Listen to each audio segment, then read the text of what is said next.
Media sosial di Indonesia diramaikan dengan topik jatuhnya negara Afghanistan ke tangan kelompok Taliban. Kata Taliban dan Afghanistan pun menduduki jajaran puncak trending topik di Twitter Indonesia dengan jutaan tweet. Hal itu setelah kelompok Taliban berhasil menguasai ibu kota Afghanistan, Kabul, dan penyerahan kekuasaan oleh Presiden Afghanistan Ashraf Ghani. Dengan penyerahan kekuasaan itu, praktis Taliban kini kembali menjadi penguasa Afghanistan setelah 20 tahun invasi Amerika Serikat. Taliban memiliki arti pelajar. Hal ini merujuk pada anggota kelompok yang pernah belajar di bawah Mullah Omar. Mullah Omar sendiri merupakan pendiri Taliban dan menjadi komandan pasukan Mujahidin untuk mendorong Uni Soviet keluar dari Afghanistan pada tahun 1989. Sementara kelahiran Taliban pada 1994 tak lepas dari ketidakstabilan politik dalam negeri setelah penarikan Uni Soviet. Mullah Omar membentuk Taliban dengan 50 pengikutnya untuk menentang ketidakstabilan, korupsi, dan kejahatan di Afghanistan. Janji mereka adalah memulihkan perdamaian dan keamanan, serta menegakkan syariah atau hukum Islam versi mereka setelah berkuasa. Popularitas awal Taliban disebabkan oleh keberhasilan mereka dalam memberantas korupsi, membatasi pelanggaran hukum, dan membuat jalanan di bawah kendali mereka. Taliban melarang televisi, musik, dan bioskop, melarang anak perempuan berusia 10 tahun ke atas pergi ke sekolah, dan memaksa perempuan untuk mengenakan burka. Taliban juga menjadi sorotan dunia karena melindungi Osama bin Laden setelah serangan gedung WTC 11 September 2001 di New York, Amerika Serikat. Taliban memberi perlindungan bagi pemimpin Al-Qaeda itu yang disebut sebagai pelaku utama teror. Ketika Taliban menolak tuntutan Amerika Serikat agar menyerahkan bin Laden, pasukan Amerika Serikat menyerbu Afghanistan dan dengan cepat menggulingkan pemerintahan Mullah Omar. Nah, dari sinilah awal mula invasi militer hingga pendudukan Amerika ke Afghanistan hingga Mei 2021.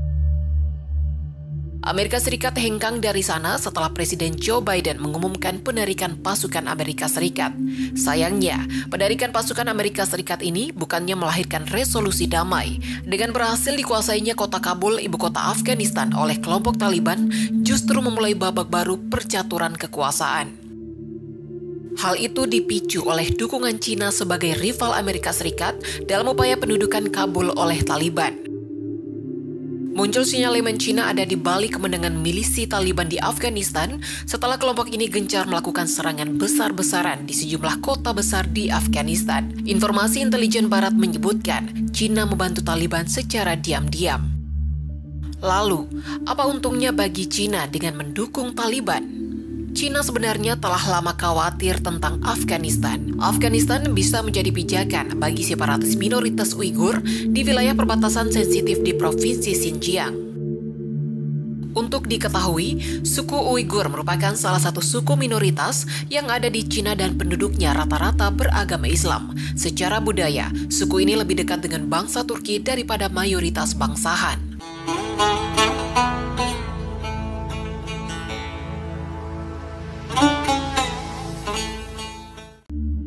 Awal abad ke-20 menjadi awal munculnya suku Uighur.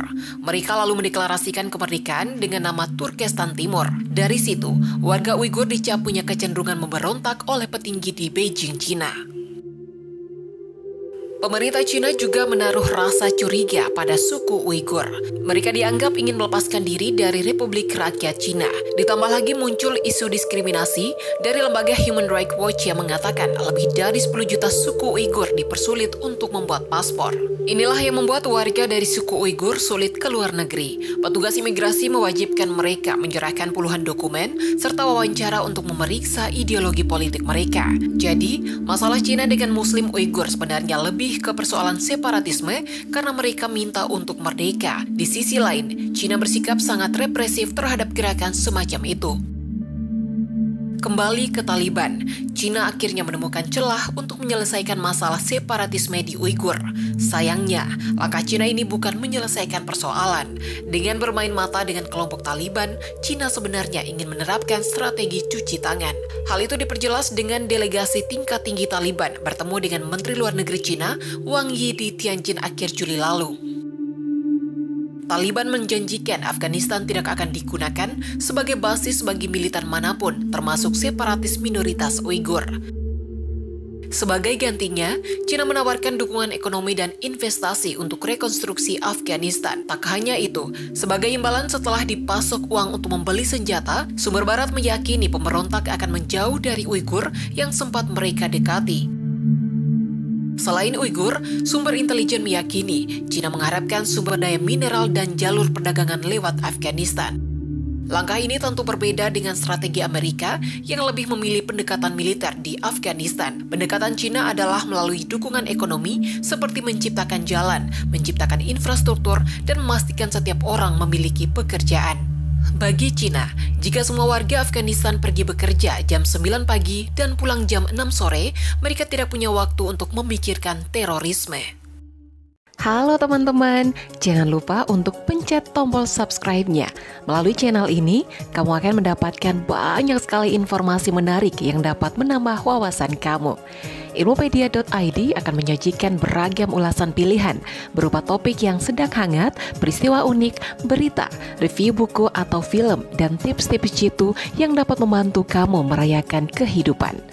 Oh ya, satu lagi, lewat channel ini sesuatu yang berat dan sulit akan lebih mudah dimengerti karena kami menarasikannya dalam bahasa yang sederhana. Video-video ilustrasinya juga dapat membantu kamu lebih cepat memahami sesuatu. Jadi, tunggu apa lagi teman-teman? Ayo dukung kami dengan subscribe, komen, dan bagikan. Terima kasih.